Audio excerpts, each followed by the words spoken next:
পরিবারের সঙ্গে রাখি বন্ধনের দিন উদযাপন করতে স্ত্রী গায়ত্রীকে নিয়ে বাড়ি যাচ্ছিলেন ভারতের নাগপুরের অমিত যাদব। কিন্তু কে জানতো এটি হবে তাদের শেষ যাত্রা। ঘাতক ট্রাক রাস্তায় কেড়ে নিল সহধর্মিণীর প্রাণ।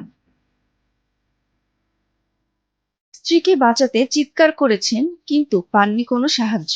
অগত্যা নিথর দেহটিকে নিজের মোটরসাইকেলের সঙ্গে বেঁধে নিজ বাড়ির দিকে উন্মাদের মতো ছুটেছেন স্বামী অমিত যাদব। নাগপুর জবলপুর মহাসড়কে দেখা গেছে এই হৃদয় বিদারক দৃশ্য। পুলিশ জানায়, গায়ত্রীকে চাপা দেওয়ার পর ঘটনাস্থল থেকে দ্রুত পালিয়ে যায় ট্রাকটি। হতভম্ব অমিত পথচারীদের সাহায্য চাইলেও কেউ এগিয়ে আসেনি। পরে মহাসড়কে তাকে অনেকেই থামানোর চেষ্টা করেন, কিন্তু ততক্ষণে স্ত্রীকে হারিয়ে বোধশক্তি ছিল না তার। পরবর্তীতে হাইওয়ে পুলিশ অমিতকে থামান এবং ময়নাতদন্তের জন্য ইন্দিরা গান্ধী মেডিকেল কলেজ হাসপাতালে পাঠান।